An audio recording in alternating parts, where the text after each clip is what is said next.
जब श्री हनुमान जी ने कही कथा भई संगति जैसी, सीता जी को ये विश्वास तो हो गया। यहां पर गरौठा नगर के बड़े ही प्रतिष्ठित विद्वान वैदिक कर्मकांड के निष्णात सबके सम्माननीय आदरणीय मेरे भी स्तुत्य वंद्य चरण आचार्य श्री लक्ष्मी प्रसाद जी महाराज का आभार है। मेरा भी उनके चरणों में सिर रखकर प्रणाम समर्पित है। मैं बात कर रहा था, सीता जी ये तो जान गई, ठीक है, कि ये जाना मन क्रम वचनीय कृपा सिंधु दास। उस समय जिस समय बात करने लगी, हनुमान जी छोटा सा रूप बन गया था, छोटी सी बदरिया थी। हनुमान जी ने कहा, माता जी थोड़े दिन की तो बात है, हिम्मत बांधो, काम बन जाएगा।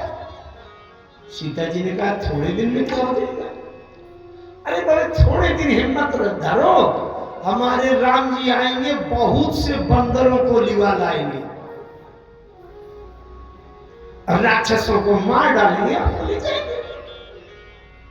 सीता जी ने कहा, ठीक कहते हो बेटा, ये बंदरों को काहे लिवा लाएंगे? क्या मदारी का खेल दिखाएंगे? क्या डमरू बजाकर कि लंका में बंदरों को नचाएंगे? काहे के लिए लिवा लाएंगे? अरे हनुमान जी ने कहा, नहीं माता जी, नचाने के लिए नहीं, राक्षसों को मार डालेंगे, आपको ले जाएंगे। सीता जी ने कहा, बेटा बंदरों के मत्थे अगर ये राक्षस मरने होते तो अभी तक जाने कब मर गए होते। बंदरों के बलबूते राक्षस मरेंगे? बेटा हनुमान, जाके लंका का भोजनालय देख लेना, तो तुम्हें पता चल जाएगा कि बंदरों के आने से क्या होगा। और सही जब हनुमान जी ने जाकर लंका का भोजनालय देखा, जहां सबके भोजन हो रहे थे, तो कोई भैंसा खा रहा था राक्षस, कोई गधा घोड़ा खा रहा था, कोई गाय बकरा बकरी खा रहा था। मन गढ़ंत बात नहीं है। कहूँ महिष तानु सतेनु खलयाच खलनिसा चर भक्षणीका।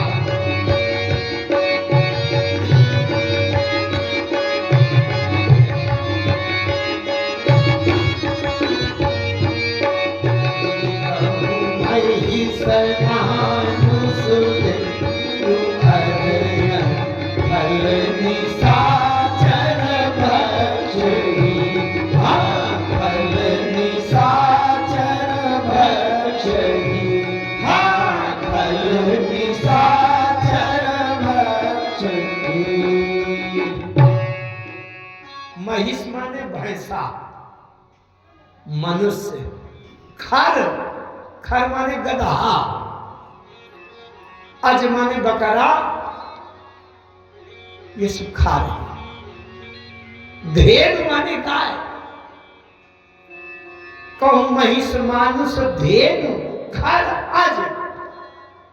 तो जो राक्षस गधा घोड़ा खा रहे हैं, भैंसा गाय बकरा बकरी मनुष्य खा रहे हैं, और वहां बंदर आएगा तो क्या होगा? अरे चटनी का स्वाद बदल जाएगा, और क्या होगा? आज बंदर वाली चटनी खाई जाए।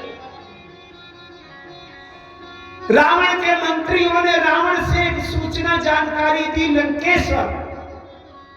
पता चला है कि राम जी ने बंदरों की सेना इकट्ठी किया है, तो अब हमें सावधान हो जाना चाहिए, कहीं राम लंका में आक्रमण ना कर दे। लंकेश्वर रावण ने कहा, चुप रहो मूर्ख कहीं के, ये बात न करना। क्यों? क्योंकि ये बहुत अच्छी बात है। जवाब मर कट कट का आई, जवाब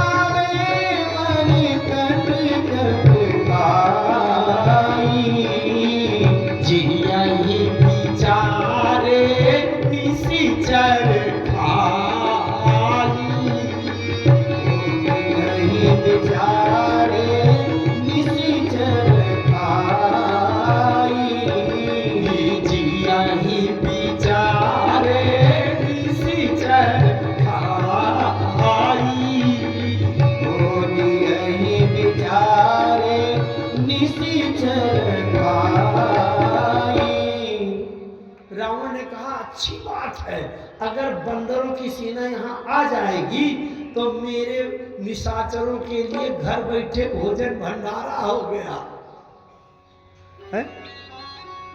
सब राक्षस खा जाएंगे, बढ़िया रहेगा।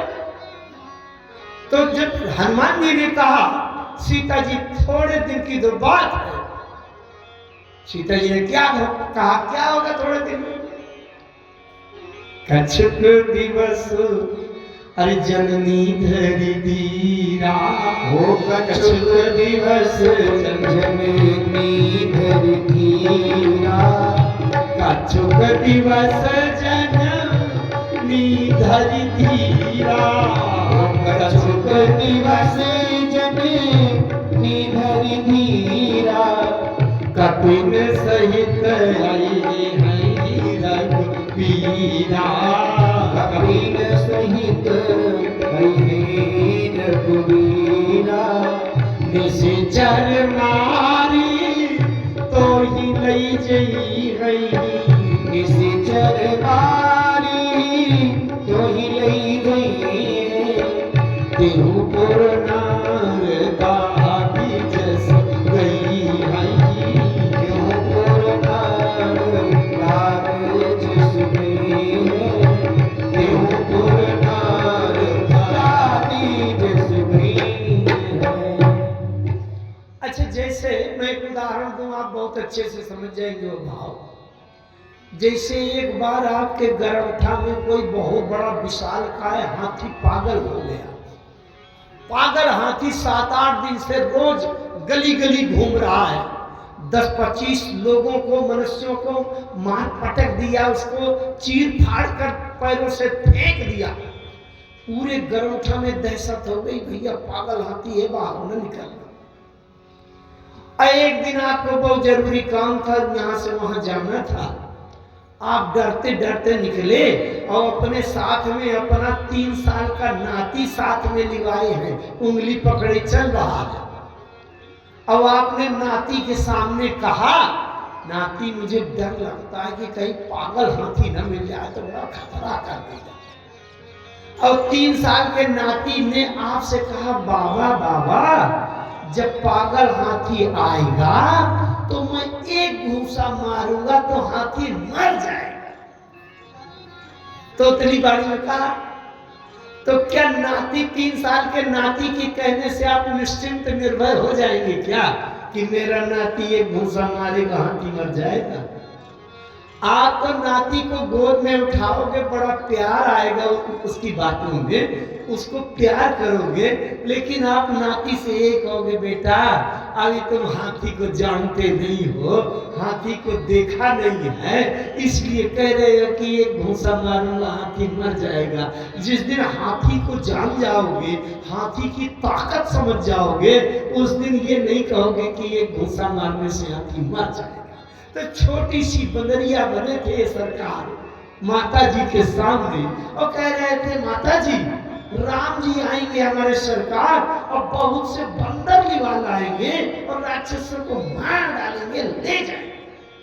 सीता जी ने कहा, बेटा तेरी बातें तो बड़ी प्यारी लगती हैं, लेकिन तुमने अभी राक्षसों को देखा नहीं है, राक्षसों का ताकत बल नहीं जानते हो, इसलिए मैं एक बात पूछती हूँ। दूसरा प्रश्न ध्यान दीजिएगा, सीता जी ने पहला प्रश्न किया था नर वानर संग को कैसे, और दूसरा प्रश्न आए सो तक कपि सब तुम ही समान।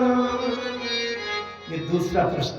बेटा ये तो बताओ, जो भविष्य में राम जी के साथ बंदर आने के लिए तैयार हैं, वो सब तुम्हारी ही तरह की छोटी छोटी बंदरियां हैं, तुमको ठीक ठाक।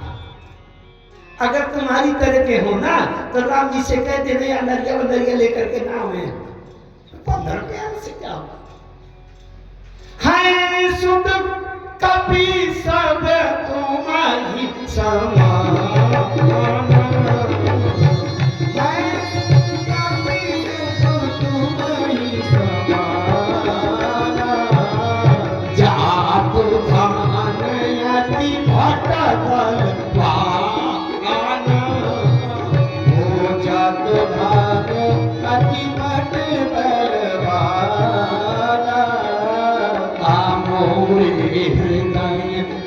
परम संदेहा मोरे हृदय परम संदेहा मोरे हृदय परम संदेहा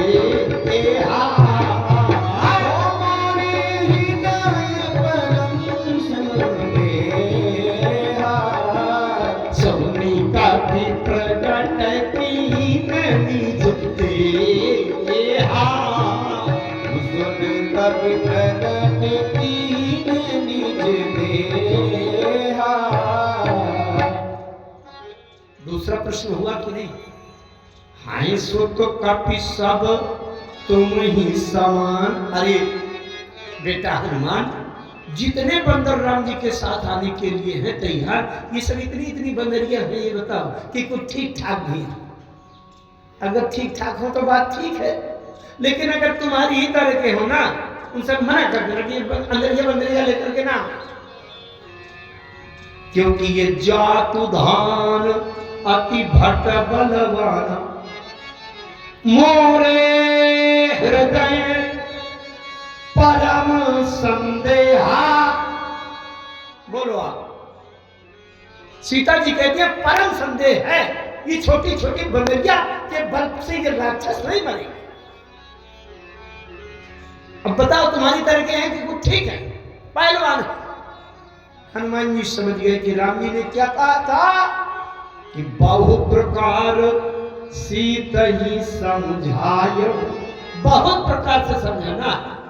हनुमान जी समझ गए कि भैया एक पहले प्रश्न के उत्तर में तो कही कथा वही संगति, जैसे मैंने कथा कह करके वाणी से कह करके सुनाया था। अब ये दूसरे प्रश्न के उत्तर में हनुमान जी समझ गए कहना बेकार है, अब प्रकार बदल कर समझाना। तो इस प्रश्न के उत्तर में जो हनुमान जी ने समझाया उसमें एक शब्द नहीं कहा। कैसे समझाया कि मोरे हृदय परम संदेहा, ओ मोरे हृदय परम संदेहा सोनी का भी प्रगट कीन निज देहा सुन कवि प्रगट कीन निज देहा सोनी का भी प्रगट कीन निज देहा सुन कवि प्रगट कीन निज कीन निज देहा। हनुमान जी ने एक शब्द वाणी का नहीं कहा, क्योंकि बहु प्रकार सीते समझाए राम ने कहा, तो प्रकार बदल कर समझाना। तो हनुमान जी ने सोचा पहली बार बातों से समझाया था, अब इस बार अपना शरीर प्रकट कर दिया। क्या? कनक भूधरा कार शरीरा और समर भयंकर यति बलवीरा। कनक भूधर, भूधर माने पहाड़, सोने का पहाड़, इतना बड़ा शरीर दिखाया। माता जी आप पूछ रही हो कि है सुत कपि सब तुम ही समाना, तो देखो कितना समाना। तो बड़ा भारी सोने का पहाड़ निकल आया, 3000 मीटर की ऊंचाई वाला एवरेस्ट की चोटी के बराबर सोने का पहाड़ चमचमाने लगा। सीता जी ने देखा, सीता जी कहते अरे बेटा जल्दी छोटे हो जाओ, जल्दी छोटे हो जाओ। लंका से रावण देखेगा तो कहेगा कौन सा टावर खड़ा कर दिया, कौन सी मशीन आ गई, क्या हो रहा है इसमें, जल्दी छोटे हो जाओ, जल्दी छोटे हो जाओ। कनक भूधराकार शरीरा समर भयंकर यति बलवीरा सीता मन भरोस तब भयऊ ओ सीता मन भरोस तब भयऊ आदि लघु पवन सुत दयाऊ भगवती लज रूप पवन सुत भयऊ आदि लघु पवन पवन सुत गया अनिल रूप पवन सुत लया सीता मन भरोस तब भयो मन में भरोस हो गया कि नहीं ठीक है अब सही है, अगर ऐसे ऐसे बंदर आएंगे तो काम बन जाएगा। लेकिन अभी भरोस हुआ तो मने में भरोस हुआ है, अभी मन के भरोस का क्या भरोसा कि कब अभरोस में बदल जाए। अब यहां बहुत एक तात्विक बात आती है। हनुमान जी को भूख लगी, सुनहु मां तुम ही अतिशय भूखा।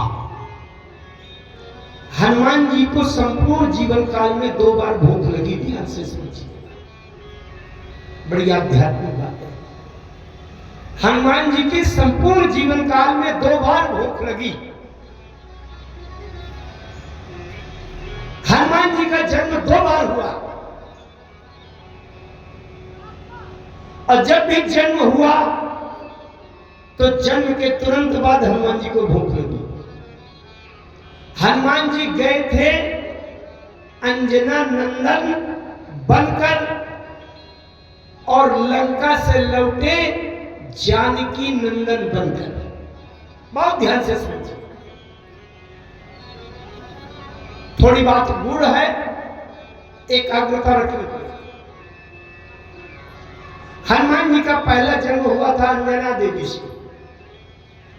अंजना देवी से जन्म हुआ और जन्म होने के बाद जैसे ही वो दिन रात बीता, अगला सवेरा हुआ, वैसे हनुमान जी ने माता जी से कहा, माता जी मुझे भूख लगी। अंजना देवी ने कहा, बेटा जाओ, बाहर कोई पका हुआ फल दिखाई पड़े तो खा लेना, पका हुआ फल मीठा होता है। हनुमान जी ने कहा, माता जी मैं कैसे जानूंगा कि ये फल पका है कि ये भी नहीं पका। अंजना देवी ने सामान्य रूप से कह दिया कि जो फल पक जाता है वो लाल लाल हो जाता है। ज्यादातर टमाटर अगर पक जाए तो लाल हो जाएगा, है कि नहीं? बेर अगर पक जाए तो लाल हो जाएगा। तो अंजना देवी ने कह दिया कि जब फल पक जाता है तो लाल हो जाता है, तो कोई लाल लाल फल दिखाई पड़े खा लेना। हनुमान जी कुटिया से बाहर निकले, सुबह सुबह का समय था और सूर्य भगवान का उदय हुआ था। हनुमान जी ने देखा कि सूर्य भगवान उदय काल के समय लाल लाल होते हैं। हनुमान जी ने सोचा कि अरे ये तो बहुत बढ़िया था, मुझे ढूंढना भी नहीं पड़ा और पका हुआ फल सामने दिखाई दे गया, क्योंकि सूर्योदय के समय लाल लाल दिखाई पड़े थे। तो हनुमान जी ने उछाल भरी और सूर्य भगवान को मुंह में रख दिया। बाल समय रवि भक्षी लियो तब तीन भूलो को भयो बंदिया। पूरा नहीं कहेंगे, समय बहुत जल्दी चुस्त खा लिया, मुंह खा लिया। एक बात और बताऊं आपको, हनुमान जी ने संपूर्ण जीवन काल में 3 बार छलांग लगाई। बहुत ध्यान से समझिएगा, कहानी तो ठीक है, सबको पता है। हनुमान जी ने अपने संपूर्ण जीवन काल में 3 बार उछाल भरी छलांग लगाई। एक बार तो जन्म के दूसरे दिन ही, जब भूख लगी थी, भूख मिटाना था, लाल लाल फल पका हुआ कहीं ढूंढना था, देखा तो सूर्य भगवान दिखाई पड़ गए सूर्योदय काल में लाल लाल पके हुए फल की तरह। तो गोस्वामी जी ने लिख दिया कि जुग सहस्त्र जो जन पर भानु, जुग सहस्त्र जो जन पर भानु, देवता ही मधुर फल जानु, बोली देवता ही मधुर फल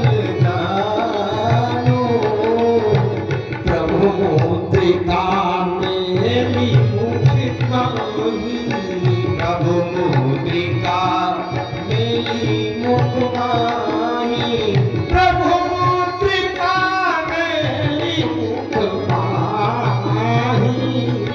ओ प्रभु मुद्रिका मेली मुख माही। जलधि लांघी गए अचरज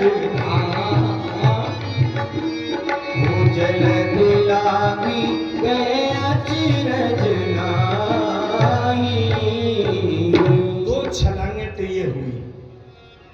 पहली छलांग सूर्यमंडल की ओर उछाल भर दिया और बाल्यावस्था में सूर्य को खा लिया लील्योताई मधुर फल जन। अब दूसरी छलांग सीता जी के पास जाने के लिए समुद्र के ऊपर उछाल भर दिया और भारत से लंका पहुंच गए। और तीसरी छलांग लाई सजीवन लखन जियाए। ओ लाई सजीवन लखन जियाए। श्री रघुवीर हर सिर लाए। श्री रघुवीर हर सिर लाए। तीसरी छलांग कौन? जब लक्ष्मण जी मूर्छित थे तो एक छलांग लगाई और द्रोण पर्वत को उखाड़ कर ले गई। जीवन में केवल 3 छलांग लगाई हनुमान जी ने। और 3 छलांग कितनी सार्थक है। सूर्य प्रकाश का पुंज है, प्रकाश का स्रोत है। प्रकाश माने ज्ञान, अंधकार माने अज्ञान। इसका मतलब हनुमान जी की पहली छलांग ज्ञान का प्रकाश पुंज प्राप्त करने के लिए लगी। ध्यान दीजिएगा। अब दूसरी छलांग जब समुद्र को पार किया, ये भक्ति की सीता का दर्शन करने के लिए, श्री भक्ति की सीता को पाने के लिए दूसरी छलांग लगाई हनुमान जी ने, समुद्र को पार किया। और तीसरी छलांग लक्ष्मण मूर्छित है। लक्ष्मण क्या है? सानुज सीय समेत प्रभु राजत परन कुटीर। भगत ज्ञान वैराग्य जन सोहत धरे शरीर। लक्ष्मण वैराग्य है। इसका मतलब तीसरी छलांग वैराग्य को जागृत करने के लिए तीसरी छलांग लगाई। इसका मतलब हनुमान जी के जीवन की प्रत्येक छलांग कितनी सार्थक है कि पहली छलांग ज्ञान को पाने के लिए और दूसरी छलांग भक्ति को पाने के लिए और तीसरी छलांग वैराग्य को चेतन करने के लिए, जगाने के लिए लगाई। यह हनुमान जी के जीवन की छलांग। छलांग माने प्रयास, परिश्रम, पुरुषार्थ। हम लोग काहे के लिए छलांग लगाते हैं? यहां से दौड़े तो दिल्ली चले गए, दिल्ली से कलकत्ता पहुंच गए। काहे के लिए? 4 पैसा मिल जाए। 4 पैसा के लिए हम भटकते घूमते हैं। हनुमान जी के जीवन की 3 छलांगें ज्ञान, भक्ति और वैराग्य को पाने के लिए। हनुमान जी का दूसरा जन्म हो रहा है। ध्यान से सुनिए, कथा स्तर से थोड़ा गहरे है।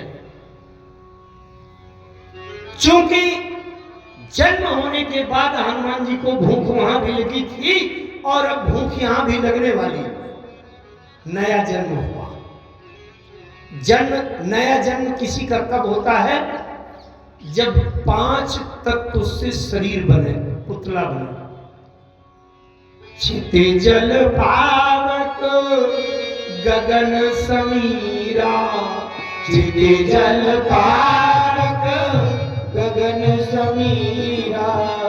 क्षिति जल पावक गगन समीरा।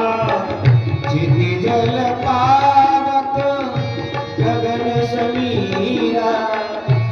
पंच रचित आदम शरीरा, पंच रचित अदम शरीरा, पंच रचित आदम शरीरा, पंच रचित अदम शरीरा। बातें करते करते हनुमान जी ने जब बड़ा विशाल कनक भूधराकार शरीर दिखाया तो सीता जी के हृदय में भरोसा हुआ और सीता जी के हृदय में वात्सल्य भाव उमड़ गया। माँ का अपने पुत्र के प्रति जो भाव होता है, सीता जी ने कहा बेटा मुझे कुछ देने की बड़ी भीतर से उदारता आ रही है, वात्सल्य भाव उमड़ रहा है और लगता है तिजोरी खोल दूं, लुटा दूं तुमको। हनुमान जी ने कहा माता जी खोलो तिजोरी, लुटा।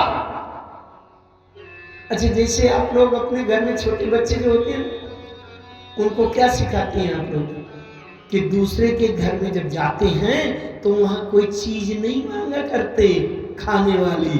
दूसरे के घर में कोई बच्चे खा रहे हैं और रसगुल्ला, तो वहां कोई चीज नहीं मांगते, है ना? गंदी बात है। तो हनुमान जी जब बंदरों के साथ जा रहे थे सीता की खोज में, अन्य बंदर तो प्यासे हुए, भूख भी लगी, लेकिन हनुमान जी को कोई प्यास नहीं, कोई भूख नहीं। लेकिन जब माता जी ने कहा बेटा मुझे हृदय से ऐसा लगता है लुटा दो खजाना, तो वही छोटा बच्चा दूसरे के घर में तो नहीं मांगता, देख ही आया कि फला उनके घर में रसगुल्ला खा रहे हैं, तो अपने घर में जब छोटा बच्चा आता है अपनी माँ से मचल जाता है, मुझे भी रसगुल्ला चाहिए खाने को। अरे दूसरे के घर में ना मांगे तो ना मांगे, अपनी माँ से तो खूब मचल सकता है कि नहीं, मचलना चाहिए कि नहीं? हनुमान जी ने कहा माता जी संसार से मुझे कोई कुछ लेने की इच्छा नहीं है, लेकिन अगर आप देना चाहती हैं तो मैं भी लेने के लिए तैयार हूं। माता जी ने 6 आशीर्वाद दिए, ध्यान दीजिएगा, बड़े तात्विक वेदांत तो सात्विक, बहुत गंभीर है। माता ने जी ने 6 आशीर्वाद दिया। आशीष दीन राम प्रिय जाना। अच्छा, पहले उस समय पौराणिक काल में आशीर्वाद या श्राप, वरदान ये केवल बातों का नहीं हुआ करता था।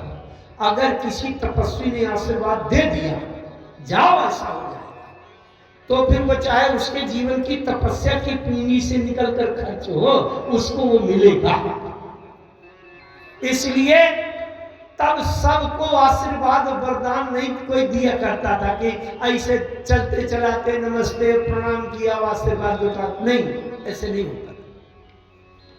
आप लोग मानस पढ़ते हैं अगर सही ढंग से, तो जिस समय भरत जी चित्रकूट की ओर जा रहे थे और निषाद राज गुह ने देखा कि भरत जी सेना लेकर जा रहे हैं, लगता है राम जी के ऊपर आक्रमण कर देंगे, तो निषाद राज गुह ने पूरी अपनी सेना को तैयार किया। लेकिन फिर ये लगा रुक जाओ मैं जरा समझ लूं कि भरत जी क्यों जा रहे हैं। निषाद राजगुरु ने गुरु वशिष्ठ जी को दूर से धरती में सिर रखकर प्रणाम किया। गुरु जी ने आशीर्वाद दे दिया। भरत जी ने पूछा गुरु जी आप सबको आशीर्वाद कभी नहीं देते, आशीर्वाद उसी को देते हैं कि जो आपकी तपस्या की पूंजी से कुछ प्राप्त करने का अधिकारी पात्र हो, उसी को दे। तो इसको आशीर्वाद क्यों दे दिए? गोस्वामी जी ने वहां लिखा है कि जान राम प्रिय दीन ईसा,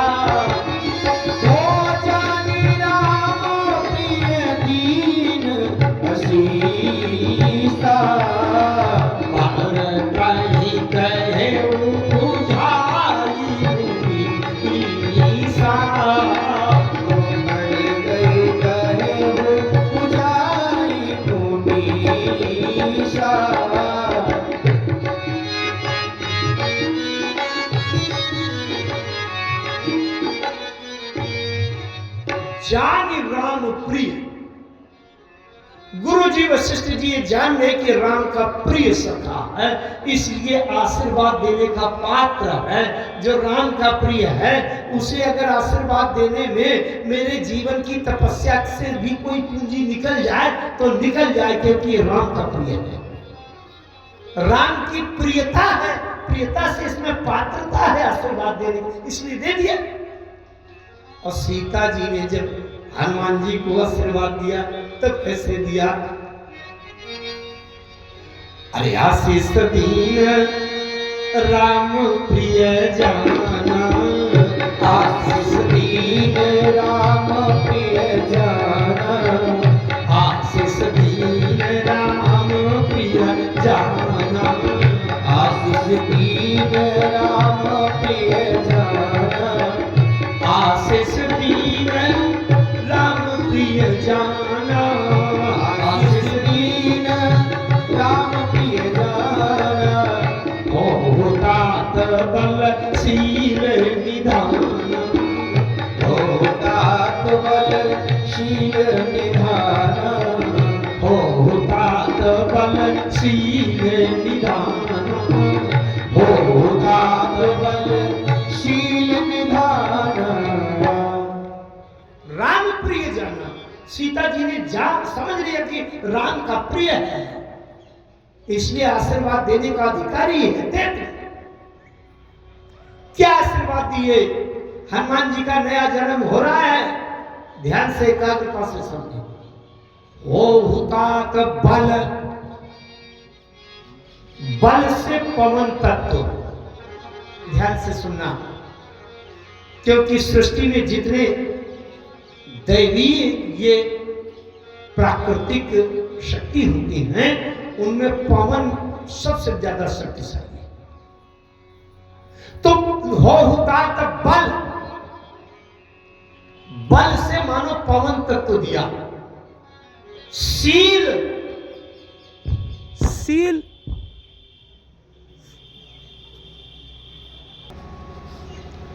बल से पवन तत्व और शील गुण से पृथ्वी तत्व है।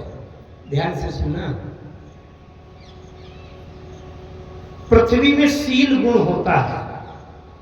आप पृथ्वी में थूक दो, मलमूत्र गंदगी छोड़ दो, लात मार दो, गड्ढा खोद दो, तो पृथ्वी में इतना शील गुण है कि कभी किसी को 3 थप्पड़ नहीं मारती कि मेरे ऊपर गंदगी कर दिया, कि लात मार दिया।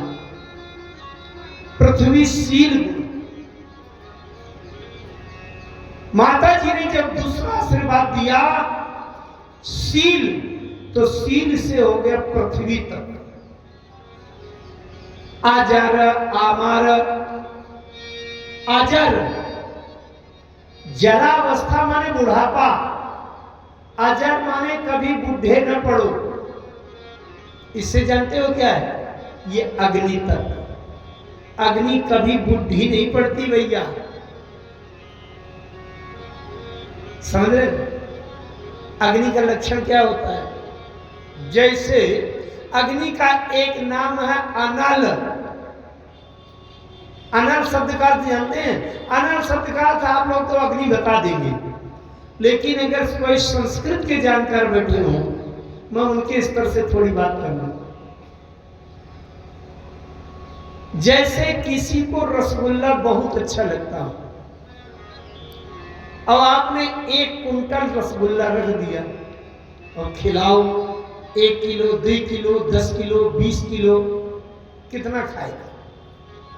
एक स्थिति ऐसी आएगी कि वो कह देगा बस बस बस, अब मुझे बिल्कुल नहीं खाना।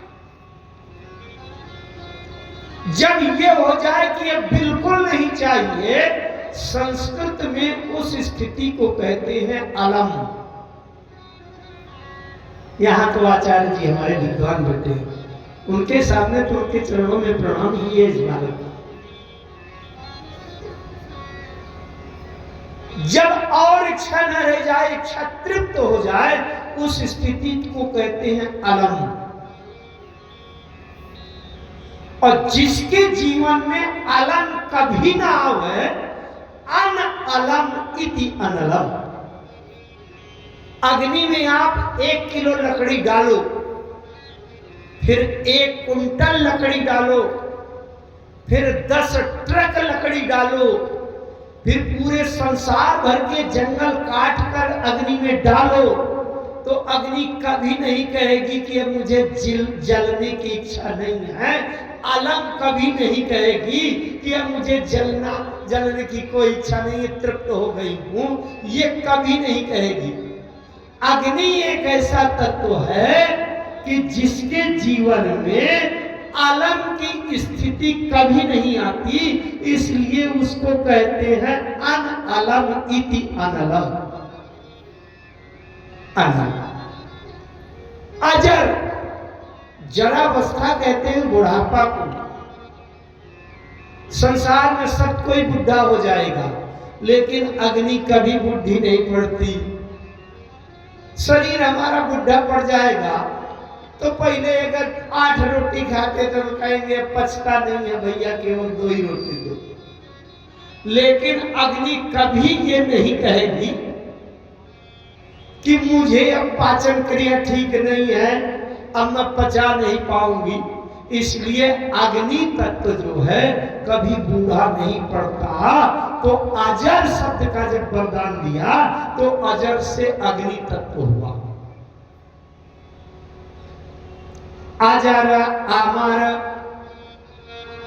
अमर से है आकाश तत्व। ये सृष्टि की सारे तत्व आकाश में विलीन हो जाते हैं। अमर है आकाश तत्व। अजर अमर गुण निधि, गुण निधि से है जल तत्व। जल में गुण रहते हैं लेकिन दिखाई नहीं देते। गुण इतना है कि जल तत्व के बिना ये जीवन नहीं चलेगा। तो जल को, अब हमारे विद्वान बैठे हैं, संस्कृत में जो जीवन शब्द है उसके माने जल होता है। जीवन तेजादि आदि चपरी चौगुनी ना, जल ही जीवन है।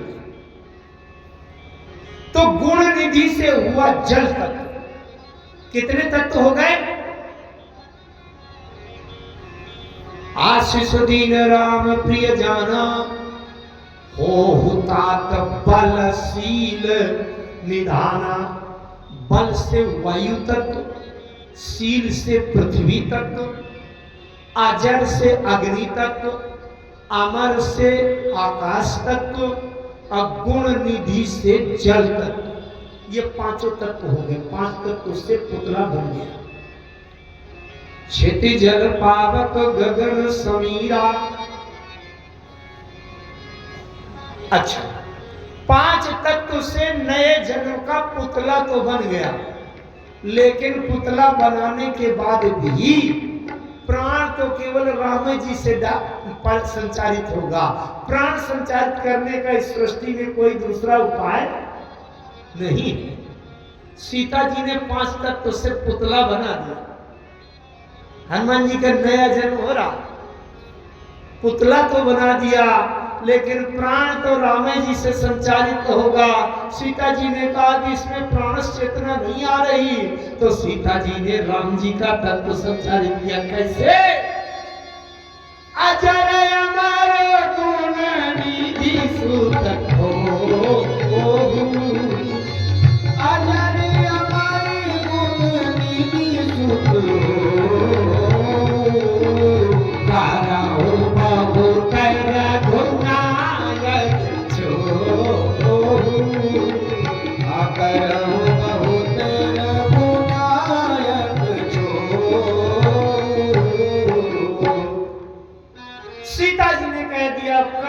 बहुत रघुनायक छोहू। मेरा ये आशीर्वाद है कि राम जी बहुत कृपा तुम्हारे ऊपर करते ही रहे, करते ही रहे। राम जी की कृपा रूपी प्राणों का संचार कर दिया। 5 तत्व का पुतला बनाकर राम जी कृपा करते ही रहे, करेंगे ही।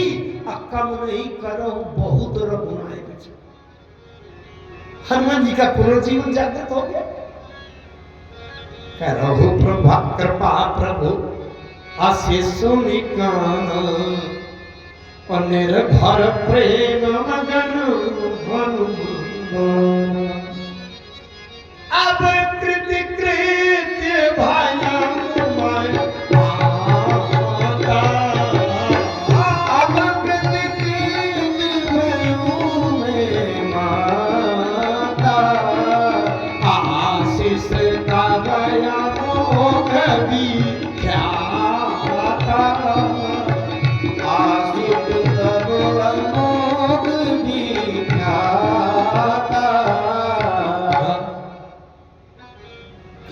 कृत्य शब्द आ गया।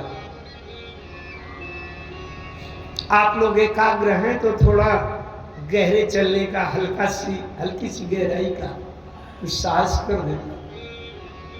ये कृत्य क्या है? हमारे यहाँ विद्वान बैठे हैं इसलिए थोड़ा सा साहस कर रहा हूं। कृत्य क्या है? कृत माने किया जा चुका है, कृत्य माने करने योग्य। जो करने योग्य है, जो करना आवश्यक है, उस कृत्य को किया जा चुका है। जब कर चुके तब वो कृत्य होता है। हमें करने लायक, करना आवश्यक कर्तव्य कृत्य क्या है? हमारे जीवन में करने योग्य है कि जब हमारे जीवन में ज्ञान और भक्ति दोनों आ जाएं, राम और सीता दोनों मिल जाएं। रामचरितमानस में दो व्यक्ति कृत्य हुए और तीसरी पार्वती जी कृत्य हुई। दो व्यक्ति कैसे कृत्य हुए? जनक जी के घर में सीता बिटिया बनकर के मिल गई थी, पुत्री बन गई थी। ध्यान से थोड़ा समझेंगे, कथा से कुछ गहरी बात।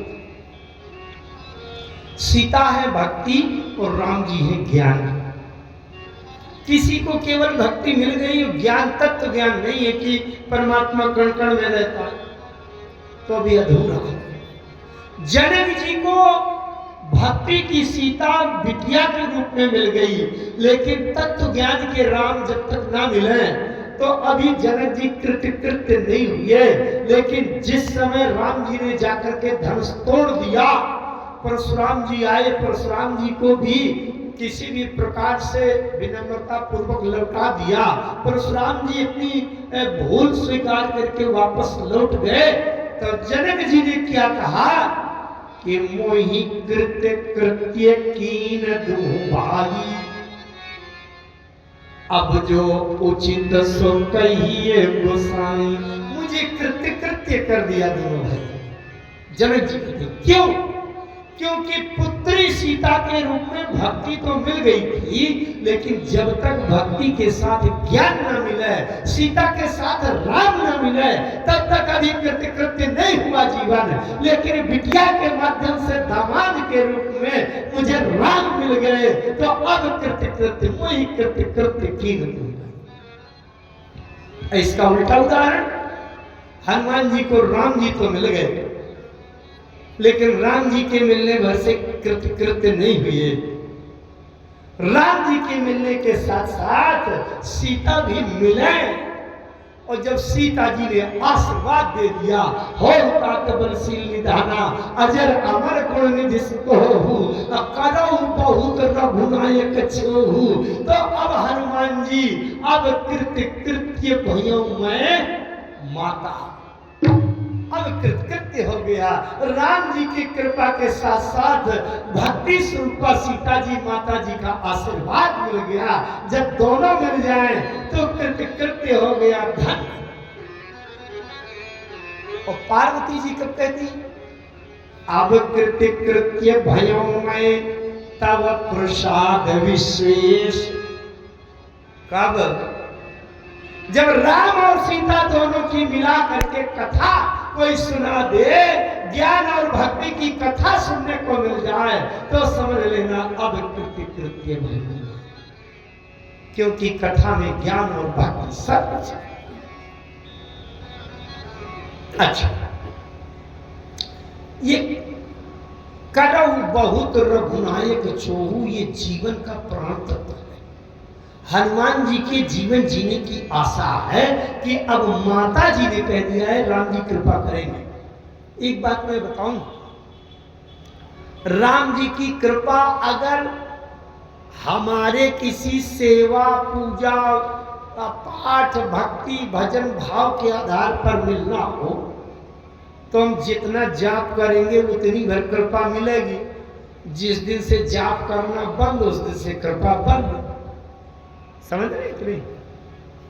अरे भाई, हम सेवक बने और राम जी को स्वामी बना लिए तो सेवक सोजो करे सेवकाई, और जिस दिन से सेवकाई बंद उस दिन से उस स्वामी का देख रेख बंद। लेकिन आज माता जी ने कह दिया है कि करहु बहुत रघुनायक छोहू, आज के बाद राम जी बहुत कृपा तुम्हारे ऊपर करेंगे। तो हनुमान जी कहते हैं चैन की नींद सो, अब गरज मेरी नहीं है। अब माता जी की बात अगर सत्य करना होगा तो गरज राम जी की है। राम जी पीछे पीछे कृपा करते घूमेंगे तो अब कृत्य भयो मैं माता, अब मुझे कुछ भी करना शेष नहीं है, क्योंकि आशीष तब अमोघ विख्याता, तुम्हारा आशीर्वाद झूठा कभी हो ही नहीं सकता। अब मेरी जिम्मेदारी कुछ नहीं है, अब तो गरज राम जी की हो गई कि राम जी कृपा करते हैं घूमेंगे। मैं कुछ कर पाऊं चाहे न कर पाऊं, तब कृत्यता की स्थिति। लेकिन हनुमान जी का जन्म जब पहली बार अंजना से हुआ था तो तुरंत भूख लगी थी। अब यहां नया जन्म फिर से हुआ है हनुमान जी का, तो भूख लगी आई, सोना ही मात। हनुमान जी ने कहा माता जी भूख लगी है। और सीता जी बड़े संकोच में पड़ गई। अरे नए नए पुत्र का जन्म हुआ है, इन माताओं के ये अनुभव करती हैं जब छोटे बालक का जन्म हुआ है, होता है छोटे बच्चे का क्या क्या जब करता है फिर जल्दी से ढूंढती है दूध पिलाते, बेटा भूखा हो। जगत जल्दी जगदम्बा जगदा पराम्बा अन्नपूर्णा साक्षात उन त्रिदेवियों को भी अपने अंश से उत्पन्न करने वाली महाशक्ति आदि शक्ति के पुत्र को भूख लगी है और सीता जी के पास अपने पुत्र को कुछ भोजन दे देने की कोई व्यवस्था नहीं। इन माताओं से पूछिए, किसी संकट के समय अगर इनको 3 दिन भूखा रहना पड़े तब तक कोई हार नहीं मानेंगी, लेकिन इनकी गोद का बच्चा मारे भूख के क्या क्या तड़प रहा हो, रोना बंद न कर रहा हो, पता चल गया हो कि ये भूख से तड़प रहा है, तो इनके हृदय से पूछिए, इनका हृदय फट जाएगा। सीता जी का हृदय डगमगा, मेरे पुत्र को भूख लगी है। बेटा हनुमान, साधारण भूख हो तो दबा दो बेटा, यहाँ भोजन की कोई व्यवस्था नहीं। हनुमान जी ने कहा माता जी अब भूख तो दबने वाली नहीं है, भूख कम नहीं है, बल्कि भूख से बड़ी मात्रा में, बड़ी विकराल स्थिति में भूख की जगह भूखा लग गई है। भूखा, भूख नहीं भूखा। पर सीता जी ने कहा बेटा जब कोई व्यवस्था नहीं तो उसको भी दबाओ। हनुमान जी ने कहा माता जी अब भूखा में भी अति हो गई है, बढ़ती ही जा रही है। सीता जी ने कहा बेटा फिर भी तुम उसको दबाओ, क्योंकि जब व्यवस्था नहीं है यहाँ। हनुमान जी ने कहा माता जी अब भूखा के अति का 100 गुना ज्यादा बढ़ गई। चौपाई में देखो, सुनहि मातु महि आती सय भूखा, अति का 100 गुना भूखा। सीता जी ने कहा बेटा तुम इतने भूखेड़े तो कभी नहीं गए हो। मार्ग में बंदर प्यास से व्याकुल थे लेकिन ना तुम्हें प्यास थी ना भूख थी, यहाँ इतने कितने भूखेड़े बन गए तुम, क्या हो गया? हनुमान जी ने कहा माता जी दूसरे के घर में आप लोग सिखाती है ना, दूसरे के घर में कोई चीज नहीं मांगते, ये नहीं कहते कि हम भूखे हैं। तो मैं दूसरे के घर में अपना पेट दबाए चला। अब जब अपनी मां सामने है तो वहां भी भूख न प्रकट करूं तो फिर कहां जाऊंगा? आज जैसी जगत जननी जगदम्बा पराम्बा को पाकर अब अपनी भूख न व्यक्त करूं तो क्या करूं? सीता जी ने कहा हनुमान सही सही बताओ तुमको भूख क्यों लगी? हनुमान जी ने कहा सही बताऊं माता जी, अभी भूख इतनी तेज न लगती, लेकिन भूख लगने का कारण क्या है? अरे लागी देखी सुंदर फल रूखा, ओ लागी देखी सुंदर फल रूखा, सुनहि बात मोहि अतिशय भूखा, सुनहि बात मोहि अतिशय भूखा, लागी देखी सुंदर फल रूखा, लागी देखी सुंदर फल रूखा, लागी देखी सुंदर फल रूखा। अभी इतना भूख ना लगती, लेकिन देखो तो कितने अच्छे अच्छे पेड़ में कितने पके फल लगे हुए। अंजना माता से जब जन्म हुआ था तो पके फल देख करके लपक गया था मैं इतनी ऊंचाई पर, और यहाँ तो ऊंचाई भी मिलने भी नहीं छाल भरना ये लगे हैं। अच्छा हनुमान जी ने इसलिए भी कहा माता जी ये अशोक वाटिका में लगे हुए वृक्षों में जो फल हैं जीवन में ये भी सार्थक हो जाए, क्योंकि लंका में कोई फल खाने वाला तो है नहीं, कोई गधा खा रहा है, कोई भैंसा खाता है, तो कोई बकरा बकरी गाय खा रहा है, फल कौन खाएगा? तो कम से कम एक दिन फलाहार के काम आ जाएंगे, इसलिए फल खा लेने दो। ध्यान दीजिएगा, तीसरा प्रश्न है सीता जी का, बहुत बड़ा संशय है। सीता जी ने कहा अरे बेटा उधर देखना भी बड़ा अपराध है, उधर तो आंख उठा के देखना भी नहीं। रावण की इतनी प्रिय अशोक वाटिका है, कवितावली में लिखा है गोस्वामी जी ने, जैसे रावण को अपना ज्येष्ठ पुत्र मेघनाद प्यारा था, इसी तरह रावण को अशोक वाटिका प्रिय थी। जब कभी आंधी तूफान झंझावात आता था तो आंधी उधर से तो बड़ी तेजी से आवे पेड़ उखाड़ते हुए, लेकिन जब अशोक वाटिका की सीमा में आवे तो आंधी बिल्कुल रुक जाती थी और धीरे धीरे सुरसुरा करके हवा निकलती थी, और जब अशोक वाटिका पार हो जाए तो फिर से वही आंधी प्रचंड रूप ले लेती थी। क्यों? आंधी में पवन देव डरते थे कि अगर तेजी से झोंकादार आई अब अशोक वाटिका के किसी वृक्ष की एक पत्ती टूटकर गिर गई अथवा किसी पुष्प की पंखुड़ी टूटकर गिर गई तो रावण दंडित कर देगा कि मूर्ख पवन कहीं के मेरे अशोक वाटिका की पत्ती तोड़कर गिरा दिया। सीता जी ने कहा बेटा तुम्हारे पिता पवन देवता जब थर-थर कांपते हैं अशोक वाटिका की पत्ती तोड़कर गिरने का साहस नहीं करते हैं तो तुम तो उधर देखो ही नहीं, बड़ा खतरनाक है। सीता जी ने अपना संशय प्रस्तुत कर दिया। सुन सुध करही विपिन रखवारी,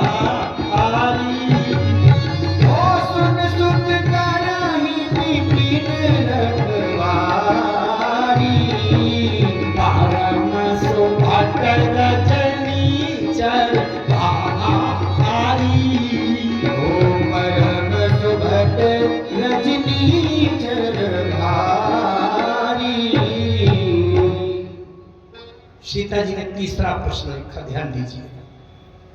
जब तीसरा प्रश्न रखा तो हनुमान जी को याद आ गई कि राम जी ने क्या कहा था कि बहु प्रकार सीतहि समझायहु। बहुत प्रकार से समझाना है। पहले प्रश्न का उत्तर कथा कह करके सुनाया, समझाया।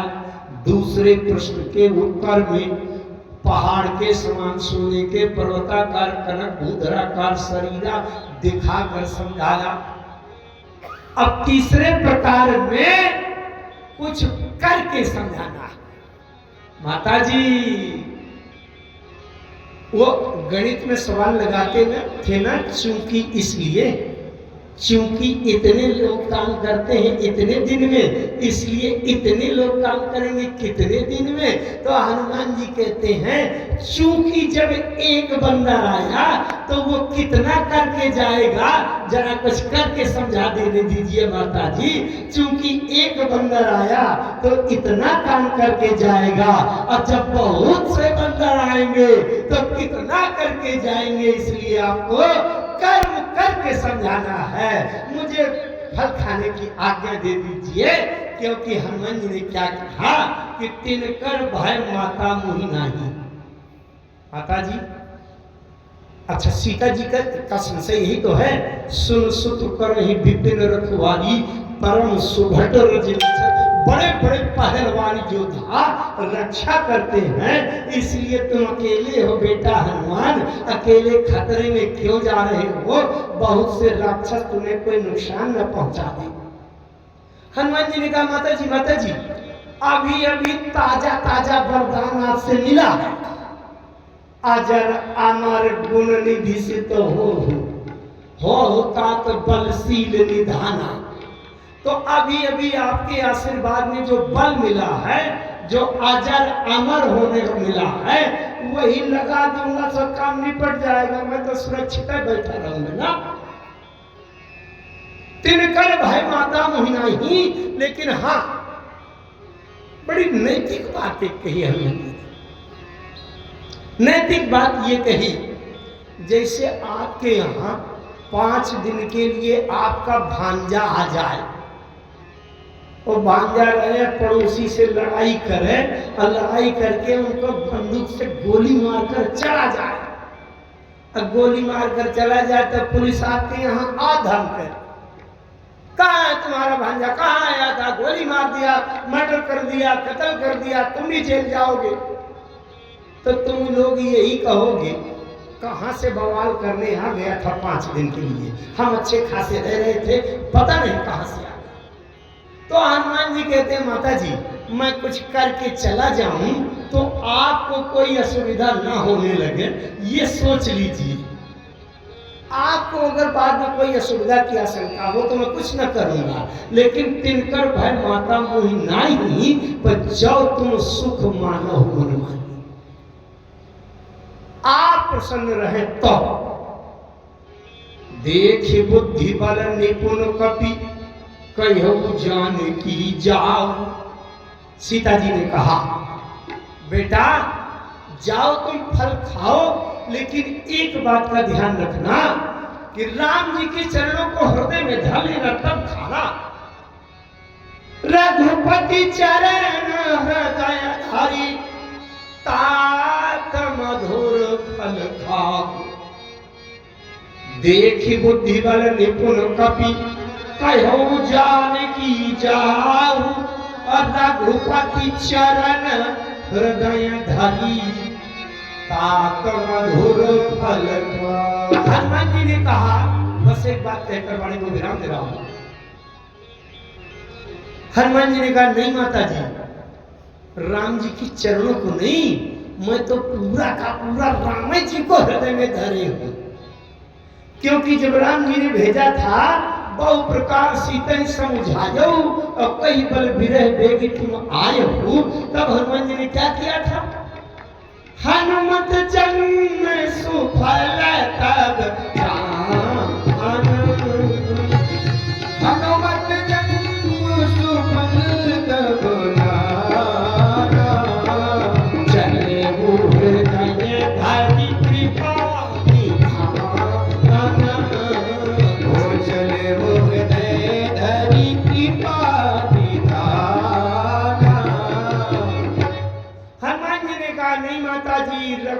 चरण नहीं, मैं तो पूरा का पूरा राम जी को हृदय में धरे हूँ। और सही पूछो तो भूख मुझे नहीं लगी, या डालूंगा फल तो इस मुंह से, लेकिन मेरे राम जी सरकार के भोग लगाने का समय हो गया है, इसलिए अंदर बैठे हुए राम जी को तो ये फल देना है मुझे।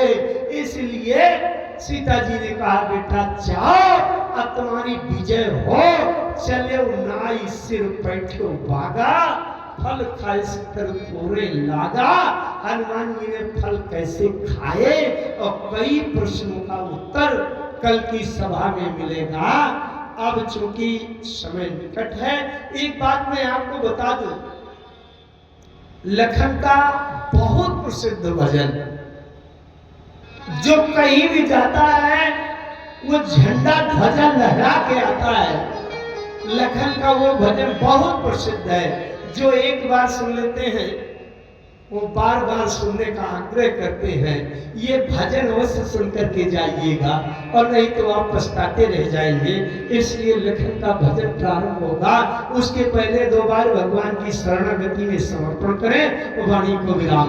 लेकिन शरणागति सभी लोग जरूर बोलेंगे, हरि शरणम हरि शरणम हरि शरणम हरि शरणम।